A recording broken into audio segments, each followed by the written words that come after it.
여호수아 9장 1절에서 15절까지 말씀은 구약 성경 332쪽에 있습니다.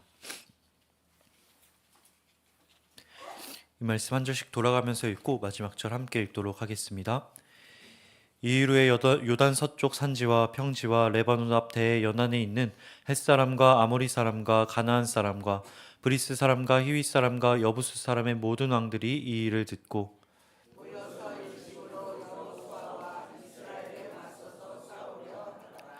기브온 주민들이 여호수아가 여리고와 아이에 행한 일을 듣고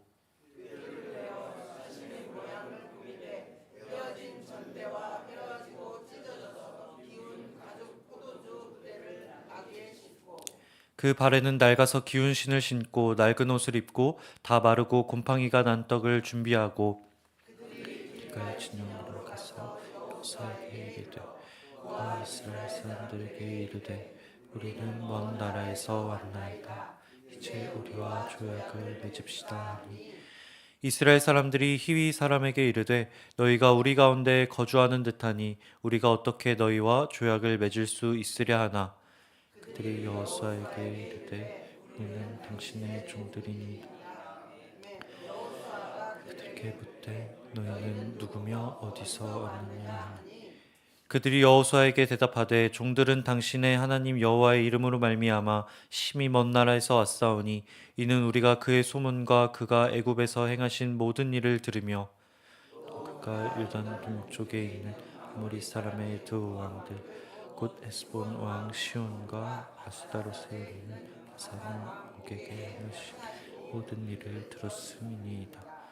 그러므로 우리 장로들과 우리 나라의 모든 주민이 우리에게 말하여 이르되 너희는 여행할 양식을 손에 가지고 가서 그들을 만나서 그들에게 이르기를 우리는 당신들의 종들이니 이제 우리와 조약을 맺읍시다 하라 하였나이다.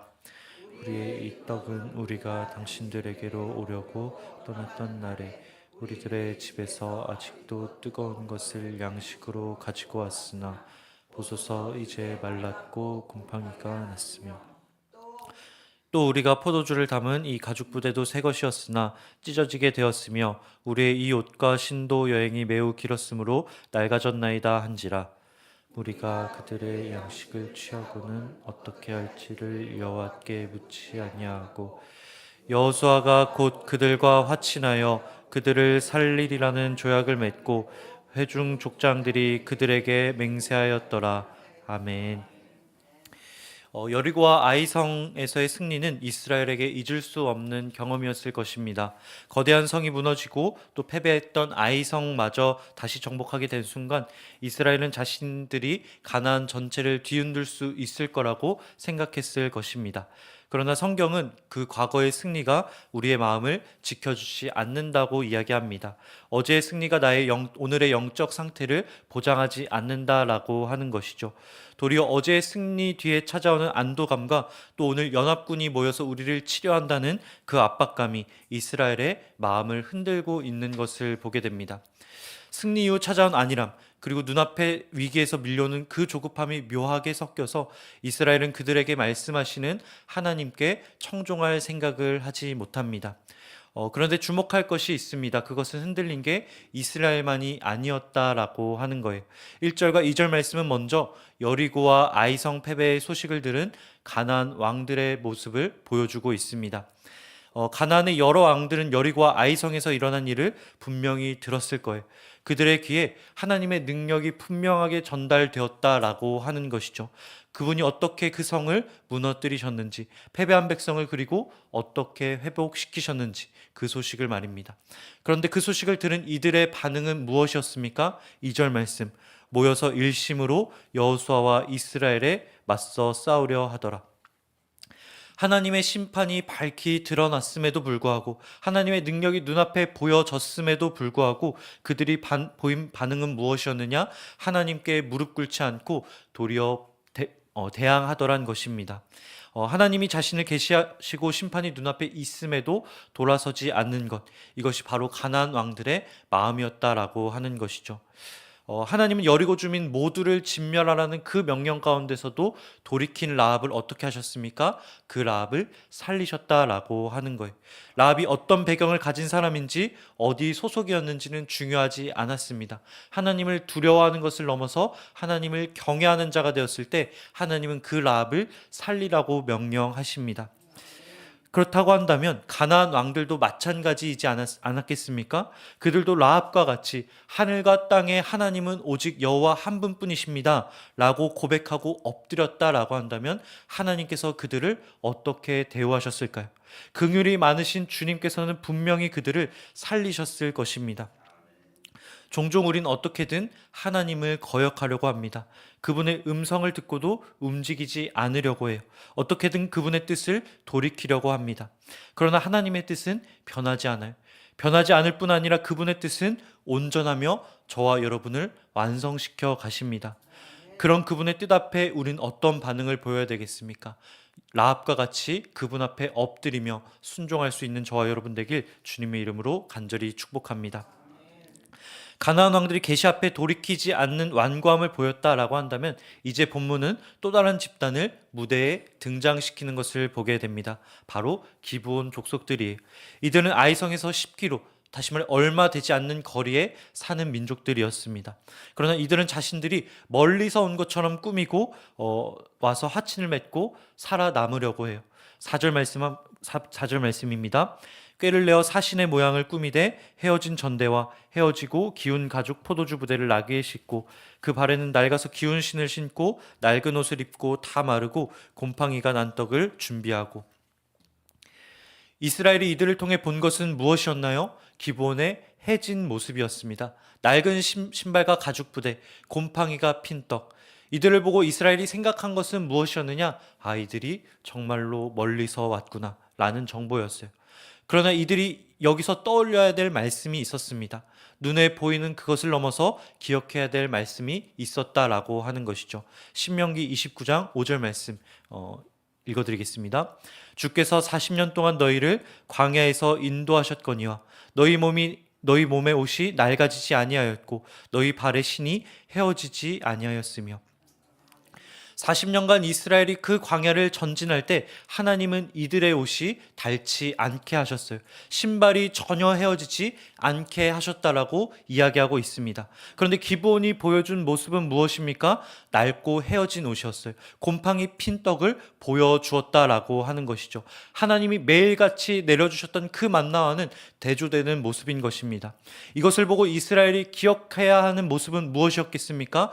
그들을 향한 하나님의 변함없는 사랑과 인도하심, 그것을 기억해야 했다라고 하는 것이죠. 지금 기브온은 이렇게 이야기하고 있는 거예요. 보십시오. 하나님의 은혜가 없었다라고 한다면 바로 우리들의 이러한 모습이 당신들의 모습이었을 것입니다 라고 자기들도 모르게 이야기하고 있는 것입니다. 이스라엘이 보아야 했던 것은 바로 그러한 하나님의 모습이었던 거예요. 그 모습을 보고 자신들의 경험으로 판단하지 말았어야 한다라고 하는 것이죠. 이스라엘이 광야에서 살아남을 수 있었던 이유, 여리고성을 무너뜨리고 아이성에서 회복할 수 있었던 이유는 무엇입니까? 모두가 하나님의 은혜였다라고 하는 거예요. 자신들의 눈으로 보고 판단한 그 판단이 아니었다라고 하는 것이죠. 우리 삶의 모든 것은 저와 여러분을 향한 하나님의 사랑과 은혜를 보여주는 장치인 줄 믿습니다. 그것을 보면 우리가 해야 할 것은 무엇이겠습니까? 나의 경험으로 판단하는 게 아니다라고 하는 거예요. 그 모든 것을 통해 우리가 보아야 할 정보는 단 하나인 것입니다.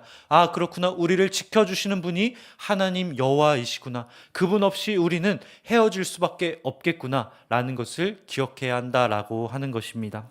지혜와 계시의 영이신 성령께서 이 모든 것을 통해 그 은혜의 하나님을 보게 하여 주시길 간절히 소망합니다.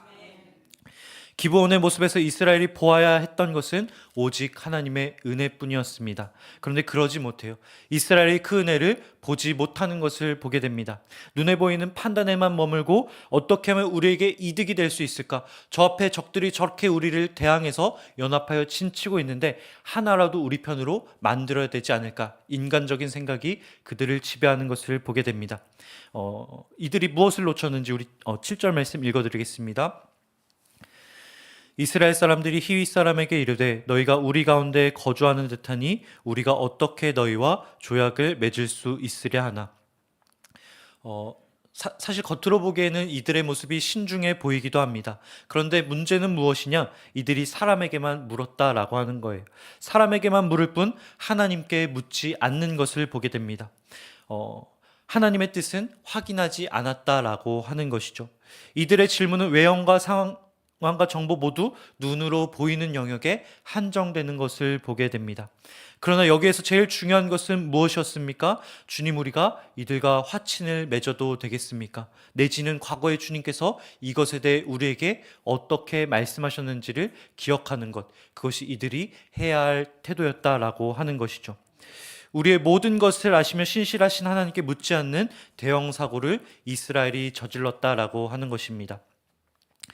우리도 인생을 살아가다 보면 많은 질문을 던지게 될 때가 있습니다.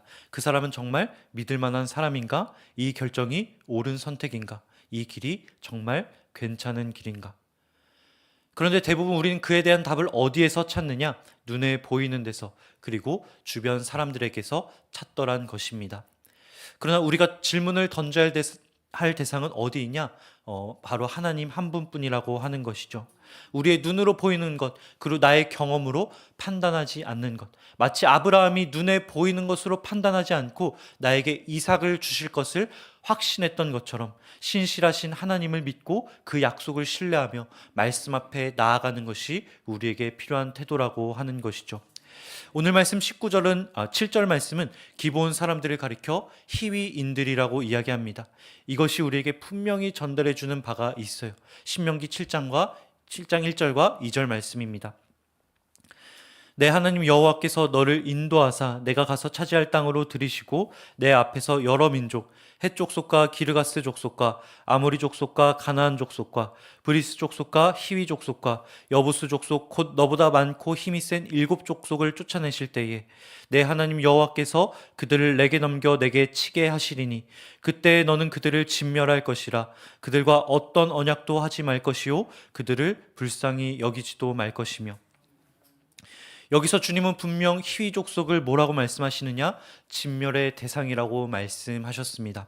다시 말해 오늘 말씀의 이 기브온을 구태여 히위라고 기록한 것은 분명하게 이 조약이 하나님의 뜻과 충돌되고 있음을 우리에게 보여주는 말씀이라고 하는 것이죠. 이스라엘은 분명히 최선을 다했어요. 여러 질문을 하고 기브온의 소지품들도 꼼꼼히 살펴보았습니다. 그런데 문제는 무엇이냐? 그 모든 과정 가운데 최선을 다하는 그 모든 과정이 하나님 없이 진행되었다라고 하는 것입니다. 사람에게 묻고 상황을 묻고 경험을 토대로 자료를 보지만 정작 하나님께는 묻지 않았다라고 하는 것이죠. 이것이 오늘 이스라엘이 저질렀던 실수인 것입니다. 14절 말씀은 이들의 실수를 가장 명확하게 드러내는 그 표현을 우리에게 제시하고 있습니다. 우리가 그들의 양식을 취하고는 어떻게 할지를 여호와께 묻지 아니하고. 원문을 보면 이렇게 이야기합니다. 이들이 여호와의 입에 묻지 않았다. 다시 말해 타민족과 조약을 맺는 것은 중요하기에 그들이 집중해서 바라봐야 할 것이 있었습니다. 바로 하나님의 입이었다라고 하는 것이죠. 이것은 중요한 것이기에 하나님의 입에서 나오는 명확한 말씀으로 결정해야 됐다라고 하는 것입니다. 우림과 둠밈 같은 제비뽑기의 방식이나 눈에 보이는 것에 대한 판단으로 내리는 것이 아니라 하나님이 주시는 정확한 말씀으로 판단해야 됐다라고 하는 것이죠. 살아가면서 우리는 눈으로 보기에 좋아 보이는 길을 선택하려 할 때가 있습니다. 상식적으로 옳아 보이고 내 눈에 좋아 보이고 사람들이 다 괜찮다고 하는 그런 선택을 하려 할 때가 있어요. 그러나 그 어떤 선택도 하나님의 뜻을 묻지 않으면 안전하지 않은 줄 믿습니다. 여호수아서를 시작하는 1장 7절 말씀은 우리에게 이렇게 이야기하고 있어요. 저 이 말씀 함께 읽도록 하겠습니다. 오직 강하고 극히 담대하여 나의 종 모세가 내게 명령한 그 율법을 다 지켜 행하고 우로나 좌로나 치우치지 말라. 그리하면 어디로 가든지 형통하리니. 하나님의 말씀은 온전한 줄 믿습니다. 그것을 말씀하시는 하나님 그분 역시 온전하시고 사랑이 많으신 분이십니다. 우리가 무엇을 두려워하며 무엇을 필요로 하는지 이미 아시는 분이십니다. 우리를 외면치 않으시고 주님의 때에 주님의 방법으로 어디로 가든지 가장 형통하게 채워주시는 분이십니다. 그러니 우리의 모든 선택이 나의 경험과 감정과 나의 계산 위에 세워지지 않기를 소망합니다. 그분의 성품과 말씀, 그분의 입에서 나오는 그 정확한 말씀에 세워지길 간절히 소망합니다. 실수할 수 있어요. 넘어질 수 있습니다. 마치 여호수아와 이스라엘과 같이 말이죠. 그러나 그 실패를 통해 우리가 깨닫고 일어나길 소망합니다. 눈으로 판단하지 않고 사람의 말에 흔들리지 않고 하나님의 입을 주목하고 판단하는 사람으로 말입니다. 그로 인해 우리의 삶 가운데 주님의 그 놀라운 뜻이 온전히 이루어지길 주님의 이름으로 간절히 축복합니다. 기도하겠습니다. 사랑의 주님, 오늘 말씀을 통해 모든 순간 우리의 마음을 지켜주시는 분이 오직 주님이심을 다시 알게 하여 주시니 감사합니다.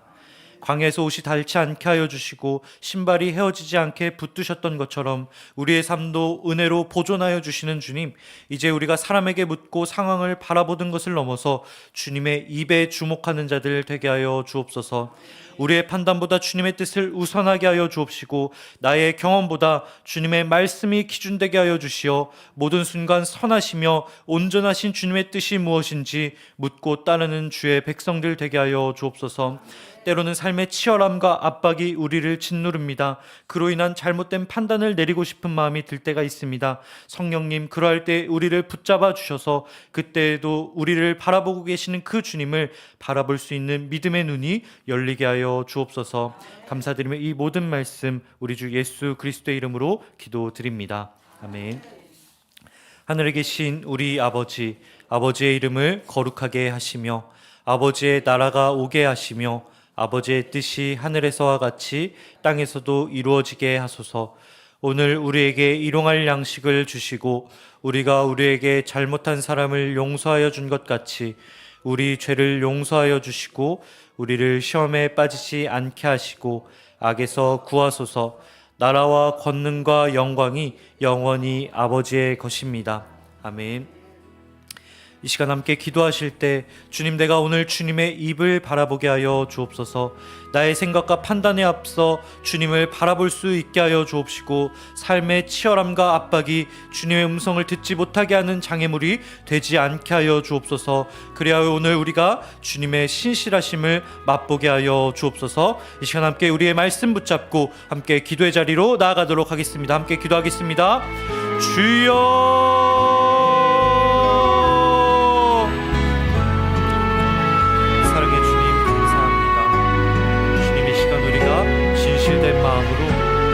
자리로 나아가게 하여 주시니 감사합니다. 너희는 마음에 근심하지 말라.